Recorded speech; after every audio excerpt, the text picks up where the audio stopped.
आज हम transfer of property act का सेक्शन 13 डिस्कस करने वाले हैं।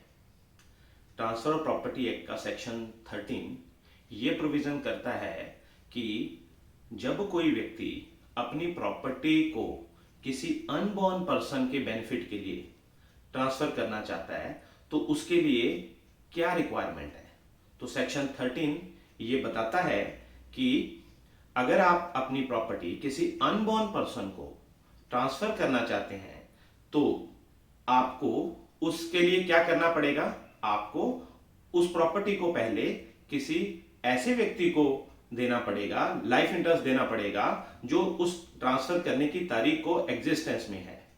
और दूसरी शर्त जो सेक्शन 13 बताता है वो ये है कि आप अनबॉर्न पर्सन को सिर्फ और सिर्फ एब्सोल्यूट प्रॉपर्टी ट्रांसफर कर सकते हैं।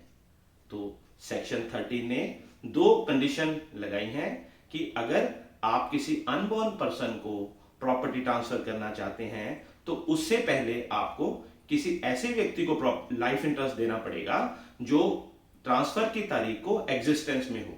और दूसरी शर्त जो सेक्शन 13 लगाता है वो ये है कि आप अनबॉर्न पर्सन को सिर्फ और सिर्फ एब्सोल्यूट प्रॉपर्टी दे सकते हैं, आप उसे लाइफ इंटरेस्ट अनबॉर्न पर्सन को नहीं दे सकते। और इससे रिलेटेड एक लीडिंग केस है, उस केस का नाम है गिरजेश दत्त वर्सेस दाता दीन। इस केस में क्या फैक्ट थे जी, सुनिएगा। इस केस में एक व्यक्ति अपनी जो प्रॉपर्टी है वो अपने भतीजे की बेटी को, गौर करिएगा, एक व्यक्ति अपनी प्रॉपर्टी अपने भतीजे की बेटी को लाइफ इंटरेस्ट देता है।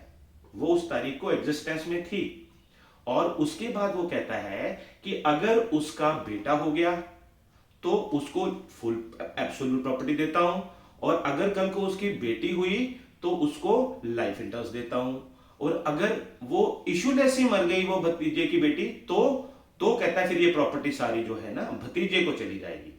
तो इस केस में आगे जाके क्या हुआ कि वो जो लेडी, जब तक देखो, जब भतीजे की बेटी जब तक जिंदा थी तब तक तो वो लाइफ इंटरेस्ट का कानूनी हक उसको दिया, वो उसने एंजॉय करा उस हक को। उसके बाद वो असल में इशूलेस मर गई। तो जब वो इशूलेस मरी तो उसमें अब भतीजा क्लेम करता है कि ये चीज जायदाद मुझे मिलनी चाहिए। तो जब ये केस अदालत में गया तो अदालत ने इसमें एक नियम बताया, क्योंकि ये सेक्शन 30 ने क्या कहा था कि किसी अनबॉर्न पर्सन को लाइफ इंटरेस्ट नहीं दिया जा सकता।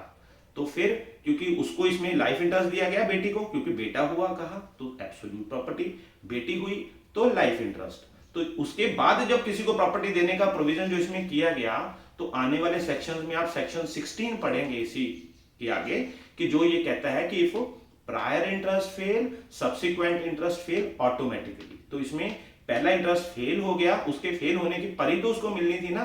तो ये जो केस है ना सिर्फ 13 बल्कि 16 में भी काम आने वाला है।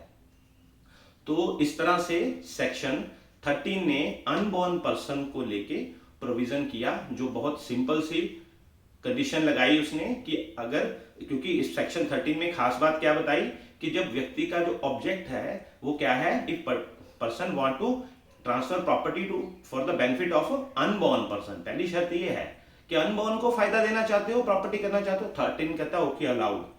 तो बट उसने दो जो शर्तें लगाई कि फर्स्ट क्रिएट लाइफ इंटरेस्ट। वो लाइफ इंटरेस्ट में जो लोग आज की डेट में जिंदा हैं उनके नाम का पहले ये प्रॉपर्टी उनको ट्रांसफर करिए लाइफ के लिए, और उस दौरान इसमें क्या होना चाहिए कि वो उसके मरने से पहले पहले इस अनबॉर्न को एटलीस्ट क्या, अगर वो बर्थ हो जाएगा तो ठीक है, फिर वो प्रॉपर्टी जो है उसको दी जा सकती है, बशर्ते कि उसे ये प्रॉपर्टी जो है एब्सोल्यूटली दी जाए। जो बचा है वो लाइफ इंटरेस्ट यूज करने के बाद जो उस प्रॉपर्टी में बचा वो सारा कुछ उसको दिया जाए।